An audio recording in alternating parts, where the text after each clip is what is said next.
Hello students आज हम +1 physics second unit kinematics उसका नेक्स्ट टॉपिक करते हैं कि वेक्टर प्रोडक्ट कैसे की जाती है। स्टूडेंट्स, हमने वेक्टर की प्रोडक्ट करने का जो पहला रूल था स्केलर या डॉट प्रोडक्ट वो समझ लिया था। अब हम दूसरा रूल समझते हैं कि वेक्टर क्वांटिटी की प्रोडक्ट करने का जो वेक्टर प्रोडक्ट मेथड है वो क्या है। वेक्टर प्रोडक्ट जो होती है उसे हम एक और नाम देते हैं, इसे बोला जाता है क्रॉस प्रोडक्ट, और इस प्रोडक्ट को रिप्रेजेंट किया जाता है क्रॉस के सिंबल से। क्या मतलब होता है वेक्टर प्रोडक्ट का, तो हम ये समझते हैं। स्टूडेंट्स, ये हमारे पास इस तरीके से एक वेक्टर है ए। आप जानते हो वेक्टर वो फिजिकल क्वांटिटी हैं जिनके मैग्नीट्यूड भी होता है, डायरेक्शन भी होती है, और वेक्टर को रिप्रेजेंट करने के लिए हम एक स्ट्रेट लाइन ड्रॉ करते हैं। ये उसका हेड होता है, ये उसकी टेल होती है और उसकी लंबाई इसका मैग्नीट्यूड देती है। ये हमारे पास दूसरा वेक्टर था, से दिस वेक्टर इज बी, और इन दोनों वेक्टर के बीच का एंगल था थीटा डिग्री, ए से लेके बी तक का। तो इन दोनों वेक्टर की क्रॉस प्रोडक्ट या वेक्टर प्रोडक्ट का मतलब क्या होता है। तो स्टूडेंट, इनकी क्रॉस प्रोडक्ट या इनकी वेक्टर प्रोडक्ट का मतलब ये होता है कि ए क्रॉस बी ऐसा लिखा जाएगा। इसका मतलब ये होता है कि वेक्टर ए का आप मैग्नीट्यूड ले लो और वेक्टर बी का भी मैग्नीट्यूड ले लो, और इन दोनों के बीच में ये वाला एंगल देखो, एक एंगल इधर भी बनता है, एक एंगल इधर भी बनता है। जो स्मॉलेस्ट एंगल बन रहा है उसका आप साइन ले लो। चूंकि मैंने इस प्रोडक्ट का नाम वेक्टर प्रोडक्ट रखा है, यानी कि मेरे पास जो आंसर आएगा उस आंसर के मैग्नीट्यूड भी आएगा, साथ ही साथ उसकी एक डायरेक्शन भी आएगी। और हम जानते हैं डायरेक्शन बताने के लिए हम यूनिट वेक्टर का इस्तेमाल करते हैं। तो यहाँ पे इस प्रोडक्ट की डायरेक्शन बताने के लिए जो यूनिट वेक्टर आएगा उसको हमने किससे रिप्रेजेंट कर दिया, एन कैप से। ये एन कैप क्या है, तो आपका आंसर होगा ये एक यूनिट वेक्टर है जो मुझे ए क्रॉस बी की क्या बताता है, डायरेक्शन। और ये डायरेक्शन कौन सी होगी, ये डायरेक्शन एक ऐसी डायरेक्शन होगी जो ए एंड बी का जो प्लेन बन रहा था उस प्लेन के परपेंडिकुलर होगी।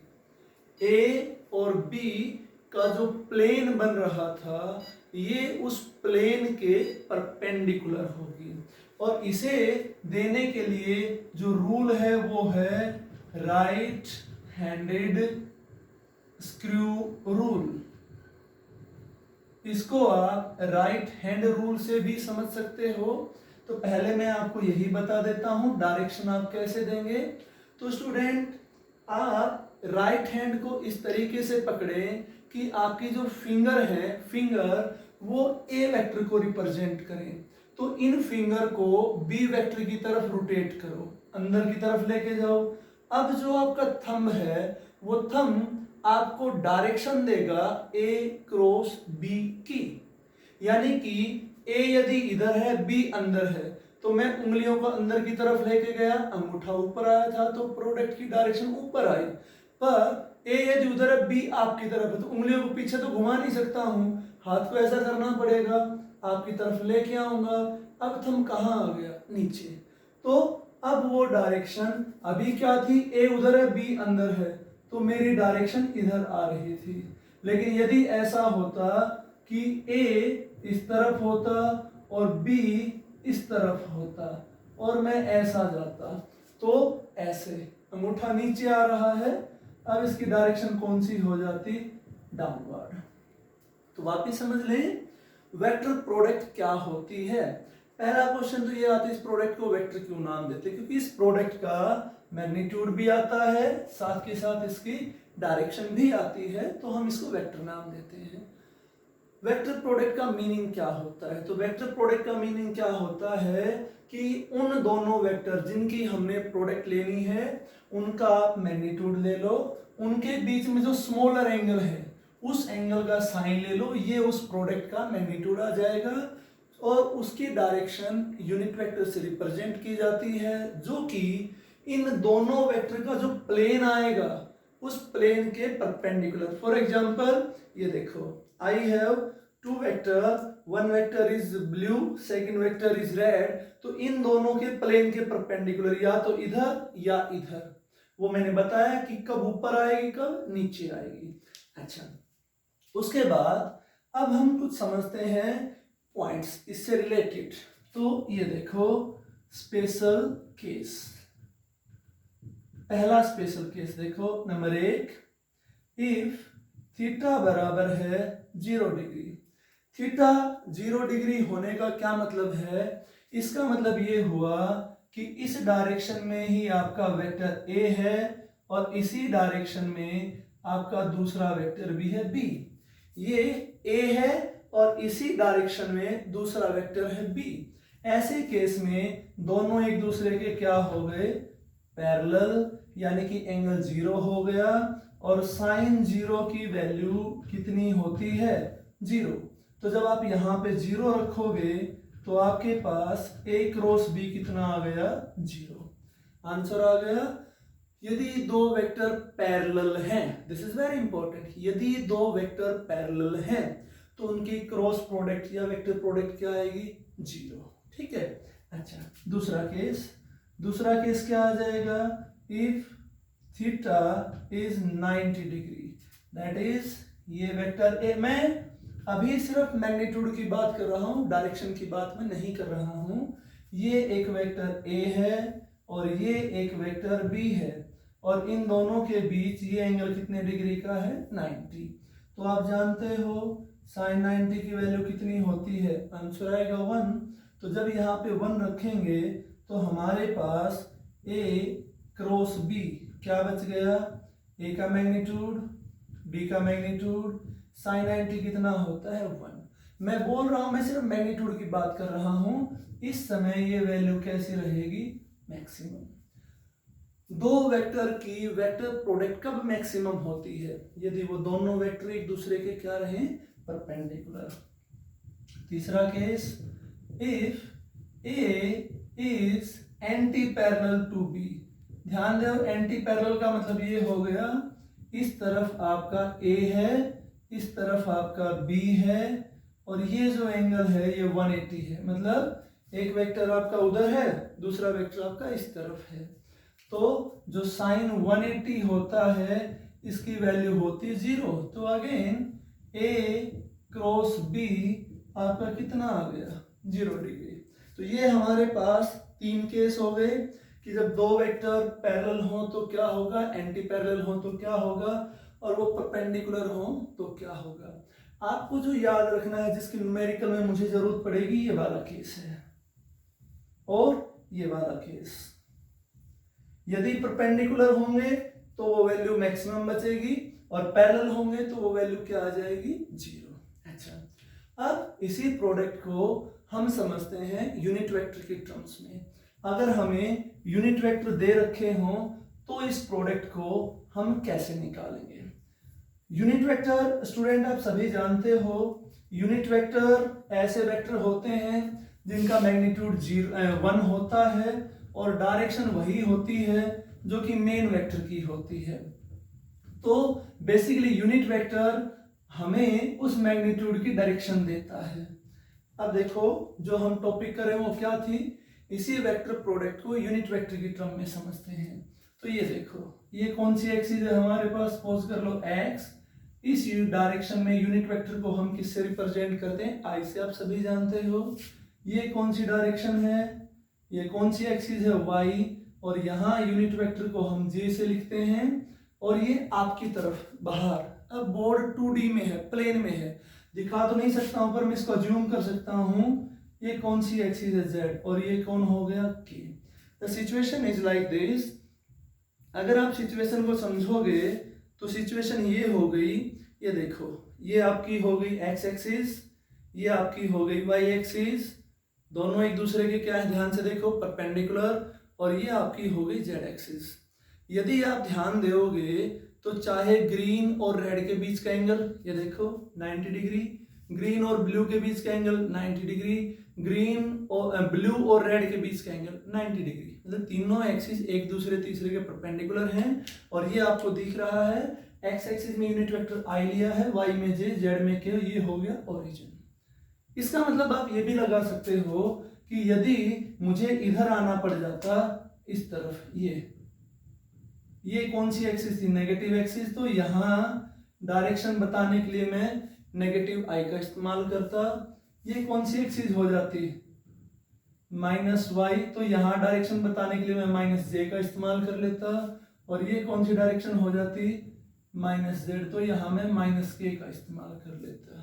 ठीक है, अच्छा, तो अब हम कुछ बातें समझते हैं। अभी मैंने आपसे ये कहा था कि भाई ए क्रॉस बी, इसका मतलब होता है ए का मैग्नीट्यूड, बी का magnitude, sine theta N cap.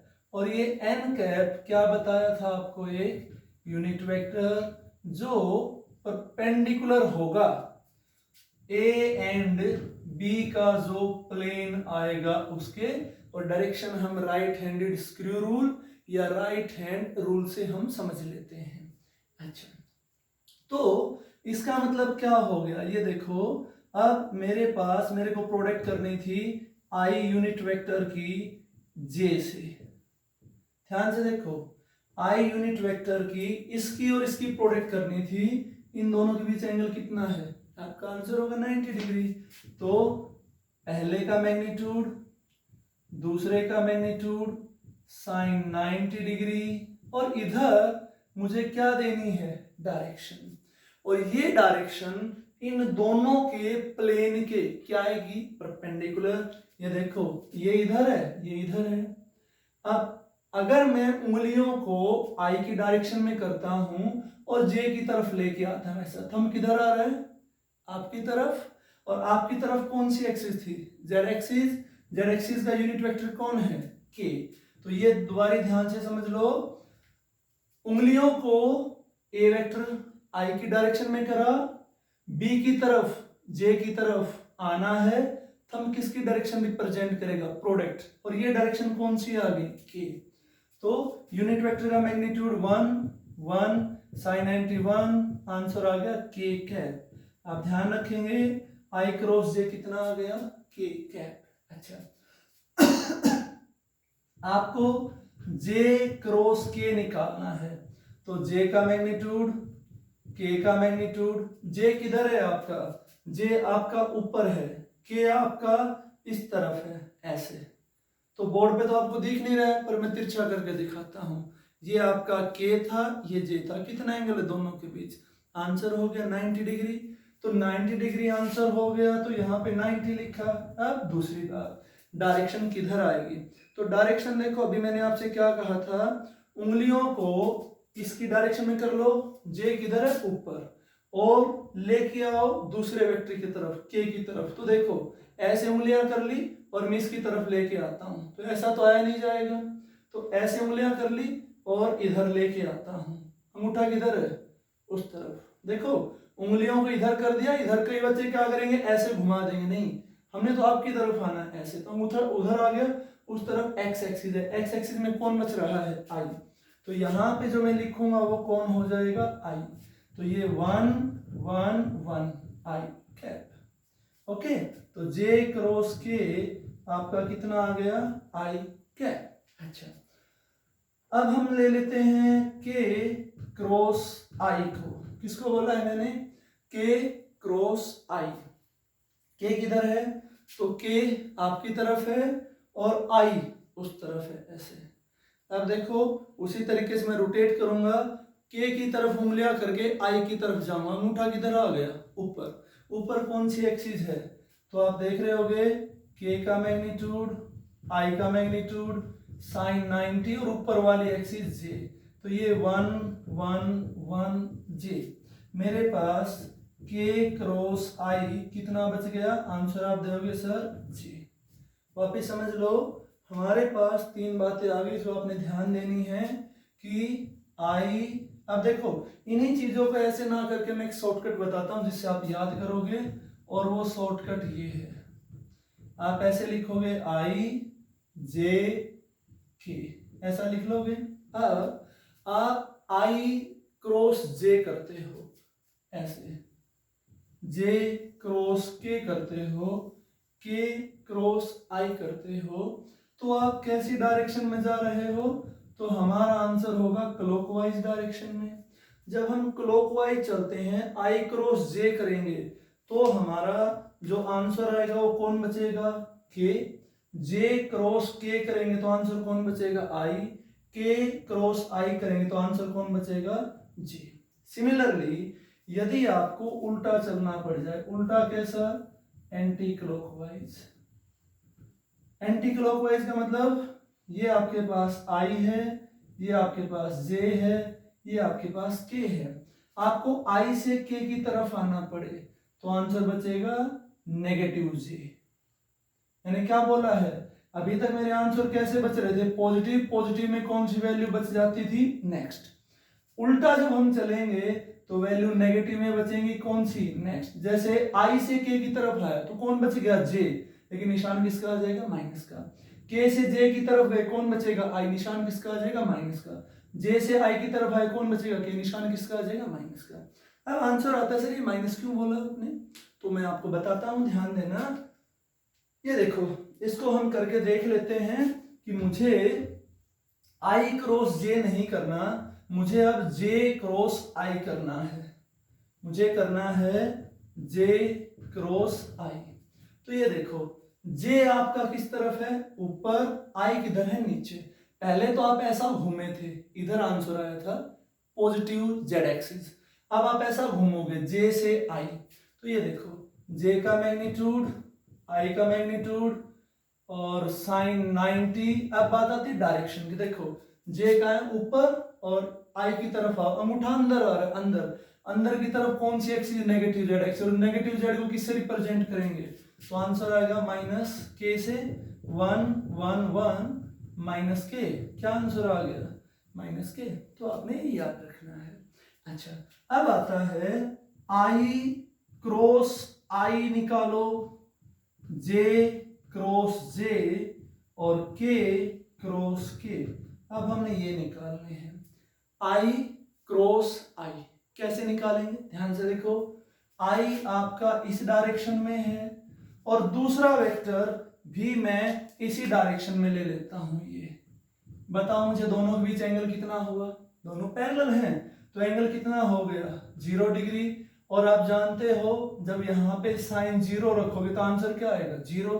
यानी कि क्या बच गया? 0 0 0। तो तीन बातें आपने ध्यान रखनी है। क्लॉकवाइज आते हो तो positive but next, anti clockwise आते हो तो नेगेटिव बट नेक्स्ट, और सेम वेक्टर से मल्टीप्लाई करते हो तो आंसर क्या आ जाएगा? 0। और एक और कंक्लूजन यहां से ये आ गया कि भाई ए क्रॉस बी। अब मैं बात बताता हूं, ध्यान से समझ देना। ये ए है और ये बी है, और आप ए से बी की तरफ गए, ए की तरफ उंगलियां करी, बी की तरफ लेके गए, डायरेक्शन आपकी तरफ आई, आपकी तरफ। ठीक है। लेकिन यदि मैं बी से ए की तरफ जाता हूं तो उंगलियों को बी से ए की तरफ लेके आया, अंगूठा किधर आया? अंदर। मतलब मैग्नीट्यूड तो मेरा बराबर आएगा, जितना ए क्रॉस बी का था उतना ही कौन आएगा? B cross A. लेकिन फर्क किसका बचेगा? डायरेक्शन का। ए क्रॉस बी इधर थी, बी क्रॉस ए की डायरेक्शन किधर आ गई? ऊपर। जैसा आपने देखा आई क्रॉस जे किधर था? इस तरफ। जे क्रॉस के किधर? आई क्रॉस जे इधर था, जे क्रॉस आई किधर आ गया? अंदर। ठीक है, तो ये आपने ध्यान रखना है। अब ये था यूनिट वेक्टर की टर्म में। अब समझेंगे कंपोनेंट की टर्म में कैसे निकालेंगे। कंपोनेंट पे आपके पास न्यूमेरिकल बनेंगे, तो हम अब वेक्टर प्रोडक्ट को कंपोनेंट की टर्म में समझ लेते हैं कि जब हमें कंपोनेंट दे रखे होंगे तो हम इसको कैसे सोल्व करेंगे। ठीक है, देखो कंपोनेंट आप सभी जानते हो वेक्टर क्वांटिटी है, इसको तीनों एक्सिस में तोड़ा जा सकता है। तीनों ही एक्सिस में इसको हम रिप्रेजेंट कैसे करते हैं तो जरा समझ लो मेरे पास एक वेक्टर है ए और इस वेक्टर को मैं ऐसा लिख सकता हूं ax ay az लिख सकता हूं, और इसको यूनिट वेक्टर के साथ लिखना चाहूंगा तो ऐसा लिखूंगा axi ayj और azk। आप लास्ट के वीडियो देख सकते हो जो हमने पहले डिस्कस किए हैं, वहां से ये बात आपको पता चल जाएगी। और इसका मैं लॉजिक भी दे देता हूं, क्योंकि कोई भी यूनिट वेक्टर होता है उसके लिए हम उस वेक्टर को उसके मैग्नीट्यूड से डिवाइड करते हैं, और जब किसी वेक्टर का मैग्नीट्यूड निकालते हैं तो वेक्टर का निशान हट जाता है। यहां से a इंटू में a कैप, ये बच गया वेक्टर। मैंने यही किया है, इस वेक्टर को इस तरीके से लिखा है जिसमें ये उसका मैग्नीट्यूड है, ये मैग्नीट्यूड था, ये उसकी डायरेक्शन है। ठीक है, अच्छा। इसी तरीके से दूसरा वेक्टर था b, उसको मैं लिखूंगा bx plus by plus bz, और यहां पे मैं कैसे लिख सकता हूं bxi byj और bzk। Okay, these are two vector. अच्छा, अब मुझे इनकी निकालनी है क्रॉस प्रोडक्ट। कौन सी प्रोडक्ट? Cross product. तो समझ लो क्रॉस प्रोडक्ट में इनकी कैसे निकालूंगा। तो पहले ए की इससे प्रोडक्ट करते हैं, फिर इससे करते हैं, फिर इससे करते हैं। तो ए की इससे करेंगे तो ये हो जाएगा ax bx i cross i, ax bx i cross i, फिर ax by i cross j, और फिर ax bz i cross k। ए का हिसाब किताब हो गया। अब हम किसका करते हैं? तो अब हम करते हैं ay का, इससे इससे और इससे। ये हो गया ay bx j cross i और ay by j cross j और ay bz j cross k। और तीसरा अब हम करते हैं ये वाला, ये इसकी इससे इससे और इससे। तो इसको हम लिखेंगे az bx k cross i और az by k cross j और az bz k cross k। अभी मैंने आपको कुछ रूल्स बताए थे, और रूल्स ये थे कि i cross i, j cross j और k क्रॉस k सब जीरो होते हैं अगर क्लॉकवाइज चलेंगे लाइक दिस तो नेक्स्ट बट पॉजिटिव, और यदि एंटी क्लॉकवाइज चलेंगे तो नेक्स्ट बट नेगेटिव। ओके, तो मैं इन रूल का फॉलो करूंगा। ये देखो i क्रॉस i क्या बन गया? Zero. i cross j, i की j से positive k, i cross k उल्टा हो गया उल्टा negative j, j cross i, j cross i उल्टा चलेंगे तो negative k, j cross j zero, j cross k, j cross k इधर सीधा चले हैं तो प्लस i, और k cross i, k cross i सीधा चले हैं प्लस j, और k क्रॉस j उल्टा चले हैं माइनस i। ये समझ रहे हो क्लॉकवाइज एंटी क्लॉकवाइज, और ये हो गया जीरो। साफ साफ यदि आप देखोगे, ये देखो ये आपका पॉजिटिव i है, ये मैं इनको ग्रीन कलर से इंडिकेट कर रहा हूं। इसको देखो और इसको देखो, इन दोनों में से i कॉमन निकाल लेता हूं और मैं इस रिजल्ट को लिख देता हूं कुछ इस तरीके से ay bz और az by, बाहर आ गया i। ठीक है, अच्छा। अब मैं इसके बाद j में देखता हूं तो इसमें से और इसमें से, इन दोनों में से मैं j कॉमन निकाल लेता हूं तो ये बच गया az bx और माइनस ax bz, पीछे बच गया j। और अब मैं इसमें से और इसमें से, दोनों में से, ये देखो इसमें प्लस के आएगा, इसमें माइनस के आएगा, तो के कॉमन निकालो, ये क्या बचेगा, ax by minus ay bx, और ये हमारे पास आ गया की। तो ये क्या निकालने का मेथड आ गया, a क्रॉस b। अब आपको लग रहा होगा सर बहुत बड़ा मेथड है। अब एक इंटरेस्टिंग पॉइंट यहाँ पे नोट करो, ये देखो i कौन सी डायरेक्शन में यूनिट वेक्टर होता है, x में, लेकिन ये कौन सी में था, y, ये कौन था, z, ये किस में था, z, ये किस में था, y। मतलब एक वेक्टर आपका y एक्सिस में उधर और एक आपका z एक्सिस में है, ऐसा। तो ऐसे, तो इसकी जो डायरेक्शन आएगी, ये देखो ये हमारे पास x है, ये y है और ये z है। तो एक वेक्टर y में एक आपकी तरफ है, तो इसकी डायरेक्शन इधर आ गई, दोनों के प्लेन के परपेंडिकुलर। ये देखो एक वेक्टर z में है, एक x में है, मतलब ऐसा। अब इसकी डायरेक्शन j में ऊपर आ गई। ये मैंने कहा था कि जो डायरेक्शन आएगी वो उन दोनों के प्लेन के कहाँ आएगी, परपेंडिकुलर। पर ये थोड़ा बड़ा हो जाता है और आपको याद रखने में दिक्कत आएगी, तो हम इसका भी एक शॉर्टकट बनाते हैं। इसका क्या शॉर्टकट बनेगा वो देख लो अभी। जब हमने दो वेक्टर की क्रॉस प्रोडक्ट करनी है और वेक्टर हमसे रेक्टेंगुलर कंपोनेंट की फॉर्म में दे रखे हैं, तो हम क्या शॉर्टकट बनाएंगे, आप ऐसे लिखोगे a क्रॉस b, ऐसे लाइन बनाओगे, इसको डिटरमिनेंट मेथड बोलते हैं। यहां लिखोगे i j और k, ठीक है। ऐसा लिखने के बाद आप लिखोगे ax ay az, मतलब जो वेक्टर a दे रखा था उसमें यूनिट वेक्टर के साथ जो पार्ट था वो ऐसे लिख लिया। यहाँ क्या लिखोगे, bx by bz, समझ गए। अच्छा कैसे करोगे, बड़े ध्यान से समझना। अभी हम यहाँ पे कुछ इस तरीके से वेक्टर की प्रोडक्ट करेंगे। सबसे पहले आप अपना हाथ इस पे रख लो, ओके। जब आपने अपना हाथ इस पे रख लिया तो इससे आगे वाले की प्रोडक्ट कितनी बनेगी, आपका आंसर आएगा सर ए वाई बी जेड। किसका निशान लगाओगे, माइनस का। अब इसकी प्रोडक्ट इससे कर दो तो ये क्या बनेगी, ए जेड बी वाई। ब्रैकेट लगाओ और जो छुपाया था उसको यहां पे लिख दिया। समझ आया कुछ, इसको दबा लिया, आगे वाले की इसमें से ये वाली माइनस कर दी, आई से लिख दिया, ठीक है, प्लस। अब मैं इसको भूल जाता हूं थोड़ी देर के लिए। अब मैंने किसको छुपाना है, इसको।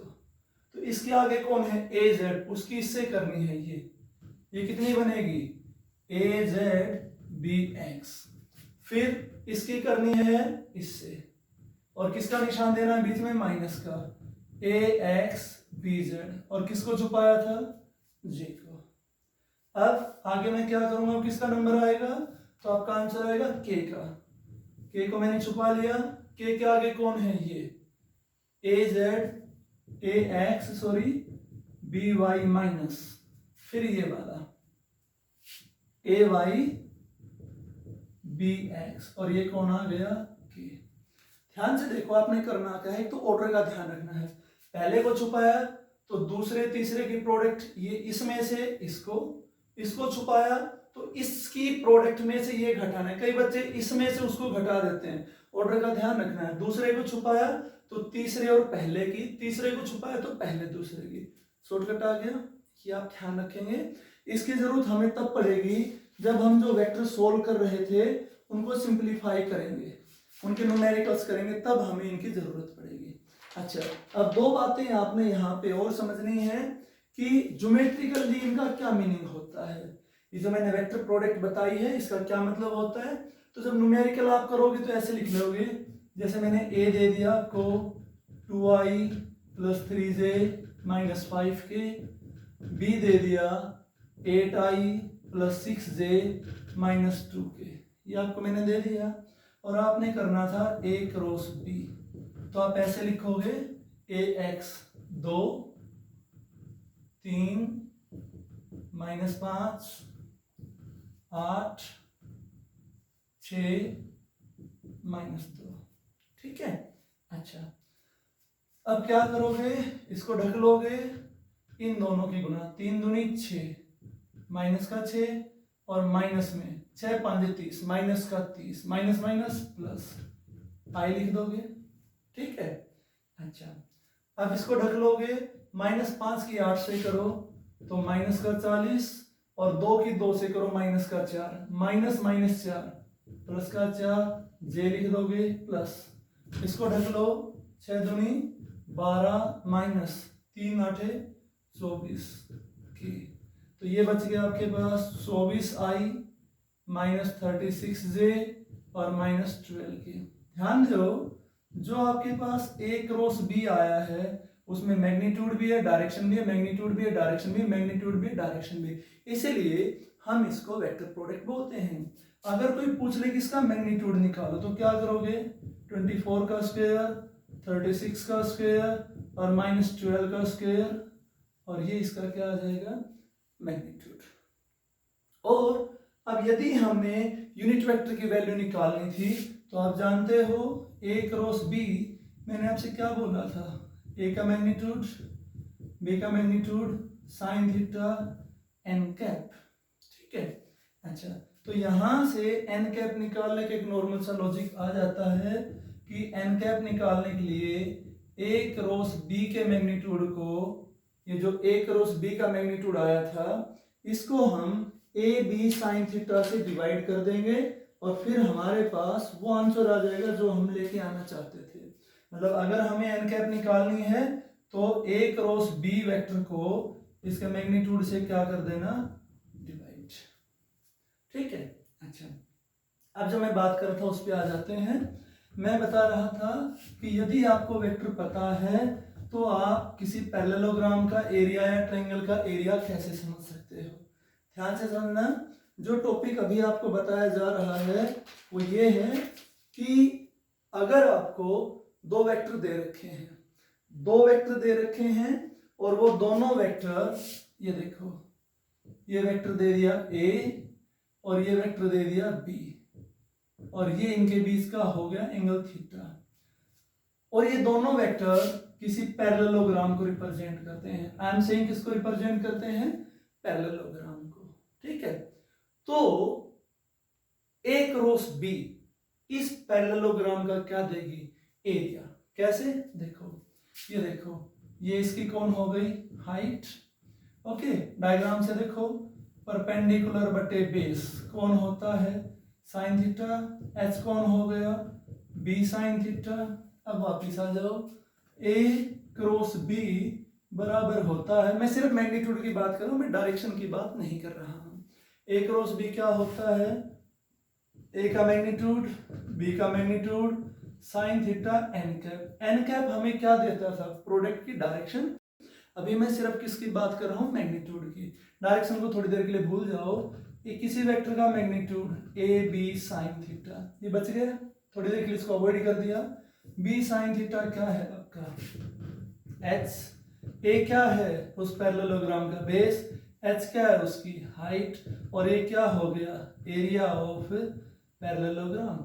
तो आपको किसी न्यूमेरिकल में दो वेक्टर दे रखे हों और आपसे कहा जाए कि इस पैरेललोग्राम का एरिया निकालो तो आप कौन सी प्रोडक्ट कर दोगे, a क्रॉस b, ठीक है।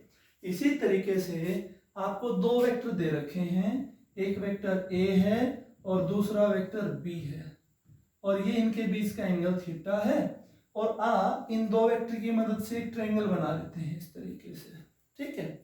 तो ये इस ट्रायंगल की हाइट हो गई, से this is h। Again diagram से h बटे b क्या होगा, साइन थीटा, यहां से h क्या हो जाएगा, b साइन थीटा, ठीक है। अच्छा, अब ट्रायंगल का एरिया निकालने, पहले मैं क्रॉस प्रोडक्ट लिखता हूं। a क्रॉस b का क्या मतलब है, a का मैग्नीट्यूड, b का magnitude, sine theta n cap. ये यूनिट वेक्टर है जो मुझे डायरेक्शन बताता है। अभी मैं डायरेक्शन के लिए नहीं जा रहा हूं, मैं सिर्फ मैग्नीट्यूड के लिए जा रहा हूं, तो इसको अवॉइड कर देते हैं। ये बन गया a b sine theta. Again b sine theta की जगह आप क्या लिख सकते हो, h। अब मैं अपनी तरफ से इसको 1/2 से और इसको भी 1/2 से डिवाइड कर देता हूं, तो ये देखो ए क्या था आपके पास, बेस, एच क्या था, हाइट, बेस इंटू में हाइट, और ये सारा मिला के क्या बन गया, तो आप समझेंगे एरिया ऑफ ट्रायंगल। अब जो बात आपने याद करनी है मैं उस पर आ जाता हूँ। अगर आपको दो वेक्टर दे रखे हैं, मतलब आपको कोई पैरेललोग्राम दे दिया, आपसे कहा कि ये इसकी साइड है, ये इसकी साइड, इसका एरिया निकालो, तो आप बता दोगे कि यदि हम उनकी क्रॉस प्रोडक्ट करेंगे तो वास्तव में उनका वो क्या बता रही है, एरिया ऑफ पैरेललोग्राम। लेकिन आपको ट्रायंगल दे रखी है और अब आप ए क्रॉस बी का क्या कर लेना, आधा, वो क्या आ जाएगा उस ट्रायंगल का एरिया। ध्यान रखने वाली बात ये थी कि यदि ट्रायंगल का एरिया निकालना है तो उन दोनों साइड की जो क्रॉस प्रोडक्ट है उसका आधा कर देंगे, पैरेललोग्राम का एरिया निकालना है तो उन दोनों साइड की हम क्रॉस प्रोडक्ट कर देंगे। ठीक है, अच्छा। अब एक दो बातें और हैं जो आपको छोटी छोटी सी ध्यान रखनी है, वो बातें कौन कौन सी है वो और सुन लो। देखो, तो this is about this topic. अब मैं आपको कुछ एग्जाम्पल बता देता हूं जो अभी आपने नहीं पढ़े हैं पर आप आगे पढ़ोगे कि वेक्टर प्रोडक्ट के एग्जाम्पल बताओ। तो एक तो आप क्वांटिटी पढ़ोगे angular momentum, momentum 9th class में सुना होगा, अभी एंगुलर मोमेंटम आ जाएगा। एक क्वांटिटी आप सुनोगे टॉर्क, टॉर्क थोड़ा बहुत हो सकता है सुना भी हो, नहीं तो अभी आपको सुनना पड़ेगा इसको, जब आप 5th यूनिट करोगे वहां ये दोनों क्वांटिटी आएंगी। एंगुलर मोमेंटम का क्या मतलब होता है, एक बॉडी जिसमें कुछ मास है, कुछ वेलोसिटी से मूव कर रही है पर एक फिक्स पॉइंट के परपेंडिकुलर मूव कर रही है, तो एंगुलर मोमेंटम को हम एल से लिखते हैं और ये होता है R cross P. R perpendicular distance, P होता है लीनियर मोमेंटम। अभी रटने नहीं है, बस ध्यान रखना, आपने 5th यूनिट में करोगे तो आपके पास आ जाएंगे। टॉर्क क्या होता है, टॉर्क को टॉय से लिखते हैं, टॉय टाउ कुछ भी इसको बोल देते हैं, और ये क्या होता है आर क्रॉस एफ। मतलब आर क्या है, यहाँ पे दोनों ही केसेस में आर हमारे पास क्या है, परपेंडिकुलर डिस्टेंस, और ये क्या है, फोर्स।